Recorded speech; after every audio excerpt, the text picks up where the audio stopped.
ATM7 టీవీకి స్వాగతం సుస్వాగతం. మండలం పరిధిలోని మొగ్గు వెంకటాపురం గ్రామ శివారులో మంగళవారం ఉదయం రోడ్డు ప్రక్కన పడి ఉన్న గుర్తు తెలియని వ్యక్తిని స్థానికులు గుర్తించారు. సమాచారాన్ని కల్లూరు పోలీసు వారికి అందించగా సంఘటనా స్థలానికి చేరుకున్న పోలీసులు అతని పెనుబల్లి ప్రభుత్వ ఆసుపత్రికి తరలించగా వైద్యులు పరీక్షించి మృతి చెందినట్లుగా నిర్ధారించారు. మృతుడి భుజంపై సూర్యుని గుర్తు పచ్చబొట్టు కలిగి ఉన్నాడు.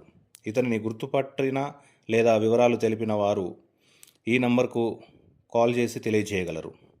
8712659171 మరియు 8712659172 నెంబర్లకు సమాచారం అందించాలని కల్లూరు ఎస్ఐ డి హరిత తెలిపారు. జిమ్ ట్రైనర్ దారుణ హత్య. మేడిపల్లి జిమ్ ట్రైనర్పై డంబల్తో దాడి చేసిన సంఘటన మేడిపల్లి పోలీస్ స్టేషన్ పరిధిలో జరిగింది. పోలీసులు తెలిపిన వివరాల ప్రకారం సోమవారం బోడుప్పల్ ఇంద్రనగర్ కాలనీలోకి చెందిన ఏర్పుల సాయి కిరణ్ తన తమ్ముడు అయిన ఏర్పుల సాయి కిషోర్ 34 జిమ్ ట్రైనర్ తన జిమ్లో తన స్నేహితుడు చంటి డంబుల్తో తన తమ్ముణ్ణి తలపై బలంగా కొట్టాడు. తలపై బలమైన గాయాలు అవ్వగా అతని చికిత్స నిమిత్తం స్థానిక హాస్పిటల్కు తరలించారు. పరిస్థితి విషమించి ఉండడంతో గాంధీ హాస్పిటల్కు తరలించారు. చికిత్స పొందుతూ మంగళవారం కిషోర్ మృతి చెందాడు. అన్న ఎర్పుల సాయి కిరణ్ ఫిర్యాదు మేరకు కేసు నమోదు చేసి దర్యాప్తు చేస్తున్నామని సిఐ గోవిందరెడ్డి తెలిపారు. క్రికెట్ బెట్టింగ్కు మరొక ప్రాణం బలి. క్రికెట్ బెట్టింగ్ సొమ్ము కోల్పోయిన సాఫ్ట్వేర్ ఉద్యోగి కొలనాటి రమణబాబు 33 ఆత్మహత్య చేసుకున్నాడని అతని తుని జీఆర్పీఎస్జీ ఎస్ఐ జి శ్రీనివాసరావు తెలిపారు. సోమవారం అందిన సమాచారం మేరకు ఘటనా స్థలానికి చేరుకొని పరిశీలించి తెలిపిన వివరాలు ఇలా ఉన్నాయి. అనకాపల్లి జిల్లా నక్కపల్లి మండలం నక్కపల్లి గ్రామానికి రమణబాబు వర్క్ ఫ్రం హోమ్గా సాఫ్ట్వేర్ ఉద్యోగం చేస్తున్నాడు.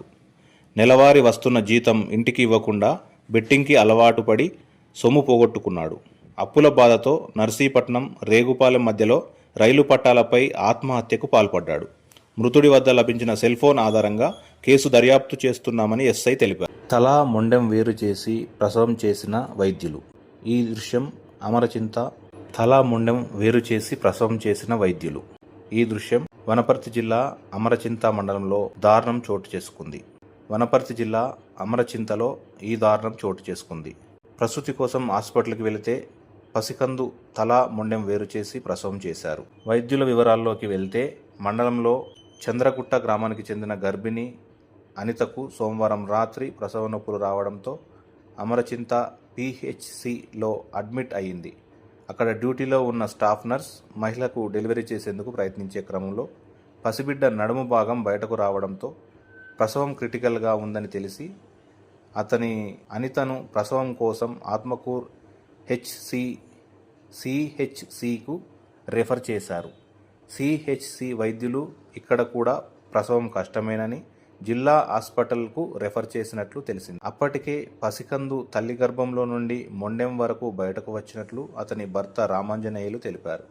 దీంతో చేసేదేమీ లేక అర్ధరాత్రి 12 గంటల సమయంలో ఆత్మకూర్ శ్రీ సాయి నర్సింగ్ హోమ్కు అంబులెన్స్లో తీసుకువచ్చి ప్రసవం కోసం అతని భర్త అడ్మిట్ చేశాడు. సాయి నర్సింగ్ హోంలో డబ్బులు కట్టే క్రమంలో ప్రసూతి చేయకుండా గంటపాటు నిర్లక్ష్యంగా వ్యవహరించారు హాస్పిటల్ యాజమాన్యం. అనంతరం వైద్యులు మొండెం వరకు శిశువు బయటకు ఉన్నప్పటికీ తలను తీసేందుకు పసికందు గొంతు కోసి తల మొండెం వేరు చేసి ప్రసవం చేశారు. వైద్య విధానంలో ఎంతో అధునాతన సర్జరీలు ఉన్నప్పటికీ ఇంత దారుణంగా తల్లి గర్భంలో నుండి శిశువును తల మొండెంను వేరు చేసి ప్రసవం చేయడం అందరినీ ఆందోళనకు గురిచేసింది. తల మొండెం వేరుగా ఉన్న శిశువు దృశ్యాలను సోషల్ మీడియాలో చూసి ప్రతి ఒక్కరూ కంటతడి పెట్టక మానలేదు. దీనిపై ఉన్నతాధికారులు విచారణ జరిపి ఇంతటి నిర్లక్ష్య ప్రసవానికి బాధ్యులెవరో చర్యలు తీసుకోవాలని కుటుంబ సభ్యులు మరియు ప్రజలు డిమాండ్ చేస్తున్నారు.